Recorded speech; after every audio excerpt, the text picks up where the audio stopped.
ನನಗೂ ಸಹಿತ ಧರ್ಮಸ್ಥಳದ ಮಂಜುನಾಥನ ವೀರೇಂದ್ರ ಹೆಗ್ಡೆ ಅವರು 10 ಸಾರಿ ಭೇಟಿ ಮಾಡಿದ್ದೀವಿ. ಆದರೆ ಅವರ ಬ್ರದರ್ ಒಬ್ಬರು ಕೊನೆಯಲ್ಲಿರ್ತಕ್ಕಂಥ ಇಲ್ಲಿ ಮಧ್ಯದಲ್ಲಿರ್ತಕ್ಕಂಥವ್ರು ಬೆಂಗಳೂರಿನಲ್ಲಿ ಸರ್ಕಾರದ ಜೊತೆ ಏನಾದರೂ ಕೆಲಸ ಕಾರ್ಯಗಳಿದ್ದರೆ ಓಡಾಡ್ಕೊಂಡಿರ್ತಕ್ಕಂಥವ್ರು ಕೀರ್ತಿಯವರು ಭಾಳ ಆಪ್ತರು ನಮಗೆ, ಭಾಳ ಒಡನಾಟದಿಂದ ಇದ್ದೀವಿ. ಇವತ್ತು ನಾನೊಬ್ಬ ನಾಗಮಂಗಲದಿಂದ ಬಂದಿರತಕ್ಕಂಥವನು. ಇವತ್ತು ನಾಗಮಂಗಲದಿಂದ ಸಾವಿರಾರು ಹೆಣ್ಣು ಮಕ್ಕಳಿಗೆ ಗ್ರಾಮಾಂತರ ಪ್ರದೇಶದಲ್ಲಿ ಸರ್ಕಾರದ ಜೊತೆ ಟೈಅಪ್ ಮಾಡಿಕೊಂಡು ಗ್ರಾಮೀಣ ಅಭಿವೃದ್ಧಿ ಮಾಡಲಿಕ್ಕೆ ಇವತ್ತು ಧರ್ಮಸ್ಥಳದಿಂದ ಇವತ್ತು ನೇರವಾಗಿ ಅದಕ್ಕೆ ಹಣ ಸಹಾಯ ಮಾಡ್ತಾ ಇದ್ದಾರೆ.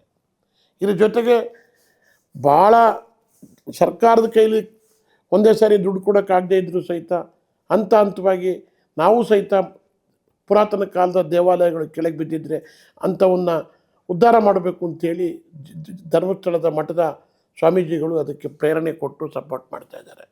ಉದಾಹರಣೆಗೆ ನಾಗಮಂಗಲದಲ್ಲಿ ನಾನೇ 7-8 ಗ್ರಾಮಗಳಿಗೆ ಅದಕ್ಕೆ ಸಂಬಂಧಪಟ್ಟವ್ರಿಗೆ ಮಾತನಾಡಿ ಕೀರ್ತಿಯವ್ರಿಗೆ ಮಾತಾಡಿ ದುಡ್ಡು ಕೊಡಿಸ್ತಕ್ಕಂಥ ಕೆಲಸ ಮಾಡಿದ್ದೀನಿ.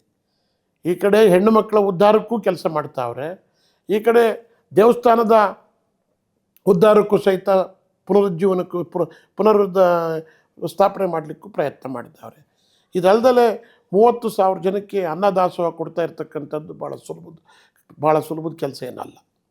ಇವತ್ತು ಅದು ಚುಂಚನಗಿರಿ ಕ್ಷೇತ್ರ ಇರ್ಬೋದು, ಸಿದ್ಧಗಂಗಾ ಮಠ ಇರ್ಬೋದು, ಶಿವರಾತ್ರಿ ಕೇಂದ್ರಗಳ ಸ್ವಾಮೀಜಿಯವ್ರ ಮಠ ಇರ್ಬೋದು, ಮಂತ್ರಾಲಯ ಇರ್ಬೋದು, ತಿರುಪತಿ ಇರ್ಬೋದು, ಈ ಎಲ್ಲ ನಮ್ಮೆಲ್ಲ ಹಿಂದೂ ಸಮಾಜದ ಎಲ್ಲ ವರ್ಗದ ಜನಗಳಿಗೆ ಇದು ಭಾಳ ಪ್ರೇರಣೆ ಆಗಿರ್ತಕ್ಕಂಥ ಕ್ಷೇತ್ರಗಳು.